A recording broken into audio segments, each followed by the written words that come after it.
If elected representatives want to change political affiliation, they must resign and face people's mandate again.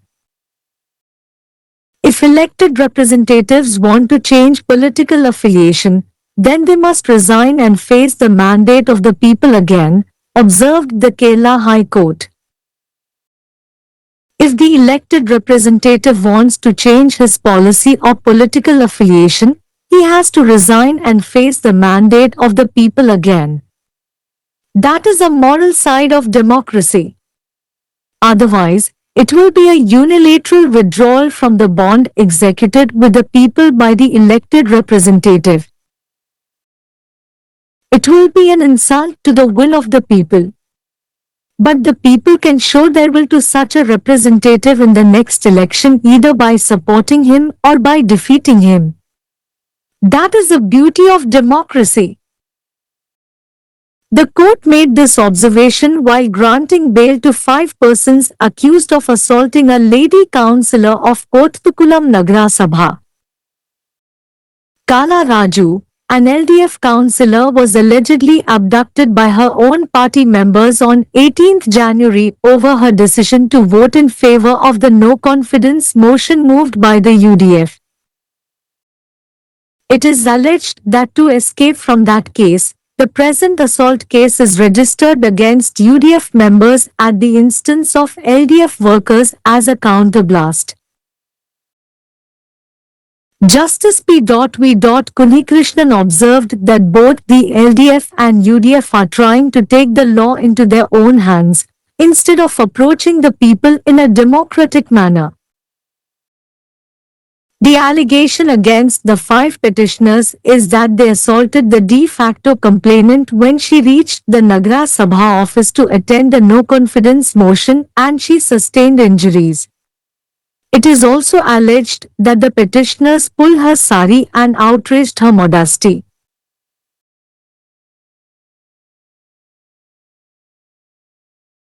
It is to be noted that Kothukulam Nagara Sabha is now governed by LDF, with a majority of 1 seat, and if Kala Raju, who is an LDF councillor, decides to vote in favour of the no-confidence motion moved by UDF, then the LDF lose their power. It was for this reason that Kala Raju was allegedly abducted by her own party workers. It is stated that to escape from that crime, the present crime is registered at the instance of LDF workers.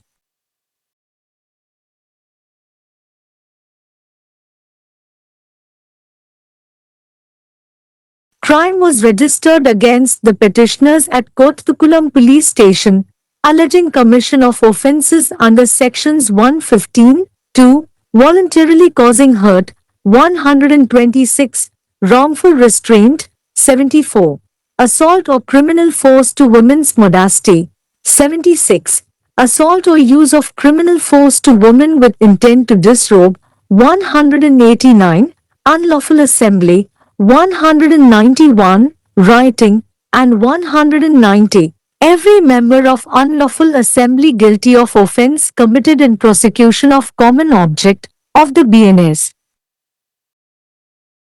The court stated that representatives are elected by people in a democratic manner, and if such elected representative change their political affiliation, they must face people's verdict in the next election.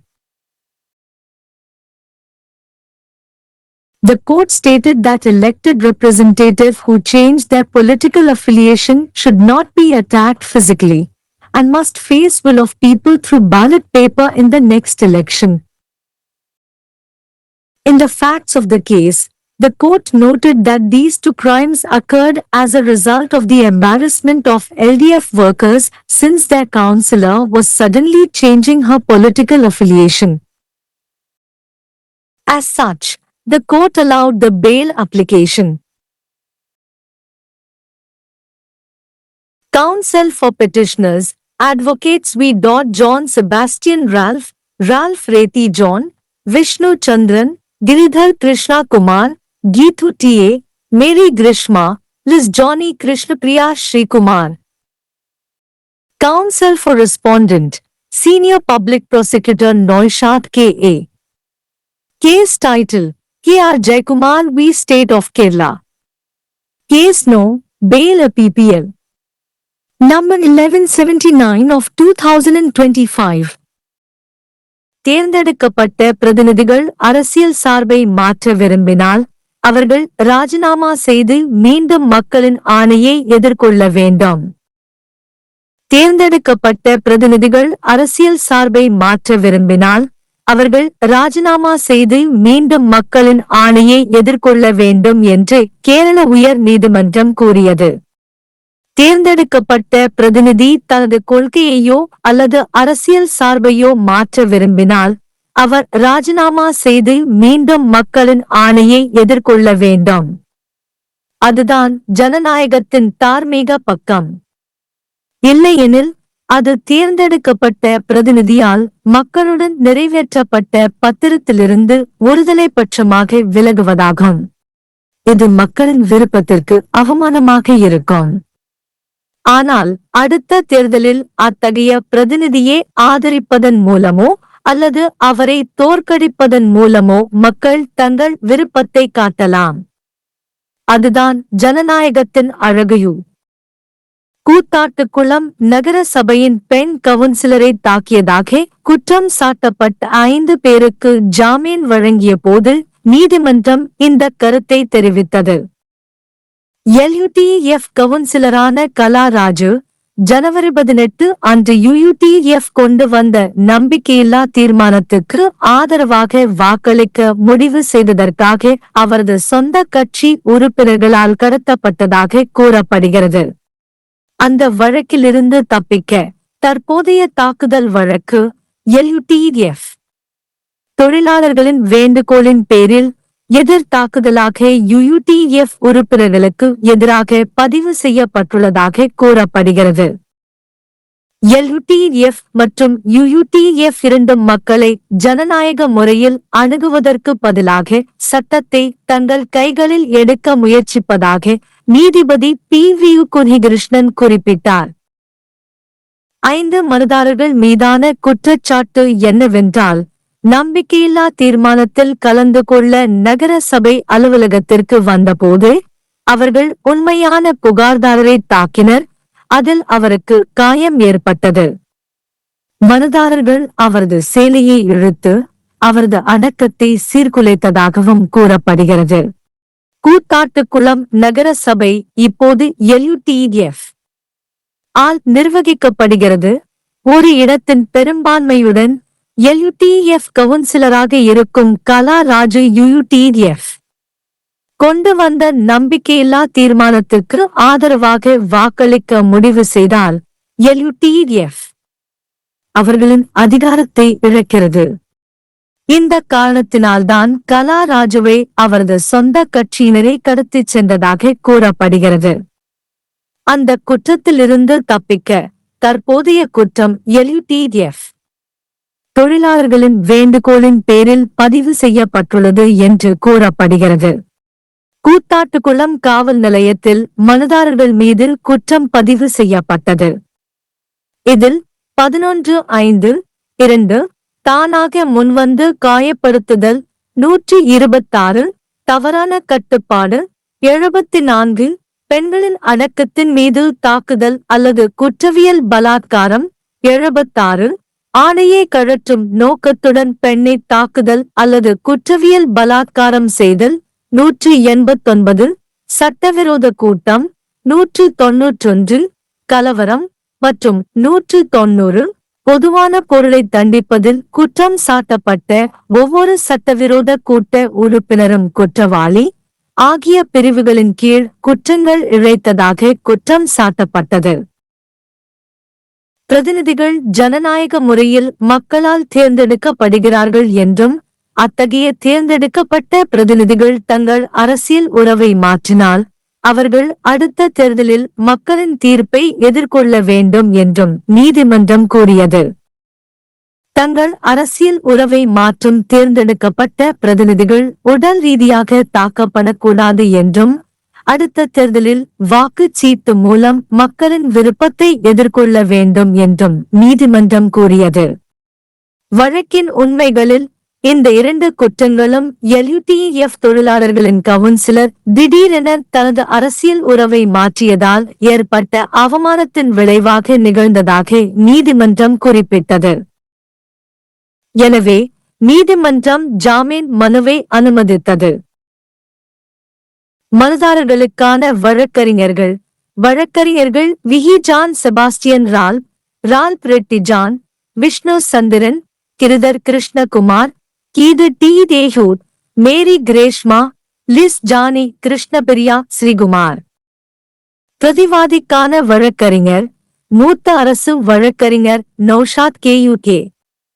வழக்கு தலைப்பு KUR Jayakumar எதிர் கேரள மாநிலம். வழக்கு எண் ஜாமீன் மனு எண் 1179/2025। अगर निर्वाचित प्रतिनिधि अपनी राजनीतिक संबद्धता बदलना चाहते हैं तो उन्हें इस्तीफा देकर फिर से जनादेश का सामना करना होगा। केरल उच्च न्यायालय ने कहा कि अगर निर्वाचित प्रतिनिधि अपनी राजनीतिक संबद्धता बदलना चाहते हैं तो उन्हें इस्तीफा देकर फिर से जनादेश का सामना करना होगा। अगर निर्वाचित प्रतिनिधि अपनी नीति या राजनीतिक संबद्धता बदलना चाहते हैं तो उन्हें इस्तीफा देकर फिर से जनादेश का सामना करना होगा। यही लोकतंत्र का नैतिक पक्ष है। अन्यथा यह निर्वाचित प्रतिनिधि द्वारा लोगों के साथ निष्पादित बंधन से एक तरफा वापसी होगी। यह लोगों की इच्छा का अपमान होगा। लेकिन लोग अगले चुनाव में ऐसे प्रतिनिधि को या तो समर्थन देकर या उसे हराकर अपनी इच्छा दिखा सकते हैं। यही लोकतंत्र की खूबसूरती है। कोर्ट ने यह टिप्पणी कुट्टट्टुकुलम नगर सभा की एक महिला पार्षद पर हमला करने के आरोपी 5 लोगों को जमानत देते हुए की। LDF पार्षद कला राजू को 18 जनवरी को UDF द्वारा पेश अविश्वास प्रस्ताव के पक्ष में मतदान करने के उनके फैसले पर उनकी ही पार्टी के सदस्यों ने कथित तौर पर अगवा कर लिया था। आरोप है कि उस मामले से बचने के लिए LDF कार्यकर्ताओं के कहने पर जवाबी हमले के तौर पर UDF सदस्यों के खिलाफ मौजूदा मारपीट का मामला दर्ज किया गया है। न्यायमूर्ति PV कुन्हीकृष्णन ने कहा कि LDF और UDF दोनों ही लोकतांत्रिक तरीके से लोगों से संपर्क करने के बजाय कानून को अपने हाथ में लेने की कोशिश कर रहे हैं। 5 याचिकाकर्ताओं के खिलाफ आरोप है कि उन्होंने वास्तविक शिकायतकर्ता पर तब हमला किया जब वह अविश्वास प्रस्ताव में भाग लेने के लिए नगर सभा कार्यालय पहुंची और उसे चोटें आईं। यह भी आरोप है कि याचिकाकर्ताओं ने उसकी साड़ी खींची और उसका अपमान किया। यह ध्यान देने वाली बात है कि कुट्टट्टुकुलम नगर सभा में अब LDF का शासन है, जिसके पास 1 सीट का बहुमत है, और अगर LDF पार्षद काला राजू UDF द्वारा लाए गए अविश्वास प्रस्ताव के पक्ष में मतदान करने का फैसला करते हैं तो LDF अपनी सत्ता खो देगा। इसी कारण से काला राजू को कथित तौर पर उनकी ही पार्टी के कार्यकर्ताओं ने अगवा कर लिया था। कहा जा रहा है कि उस अपराध से बचने के लिए LDF कार्यकर्ताओं के कहने पर वर्तमान अपराध दर्ज किया गया है।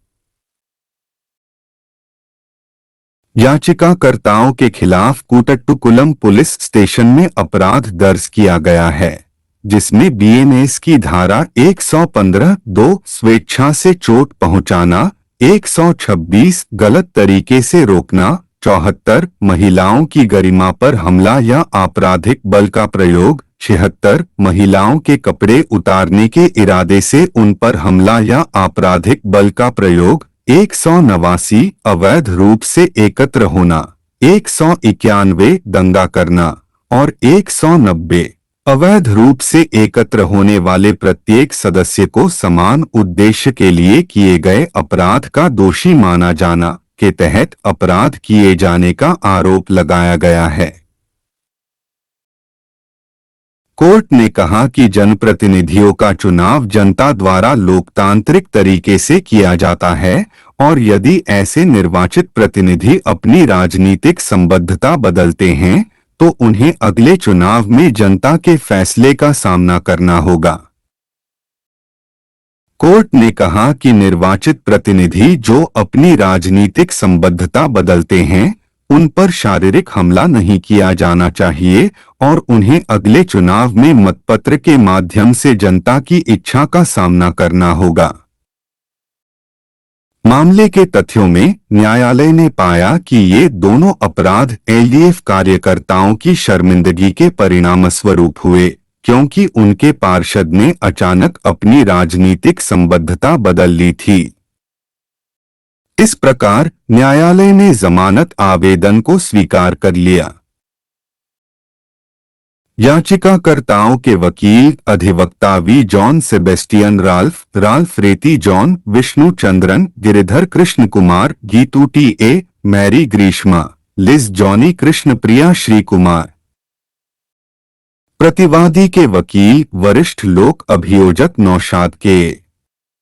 केस का शीर्षक के.आर. जयकुमार बनाम केरल राज्य। केस संख्या जमानत आवेदन संख्या 1179/2025।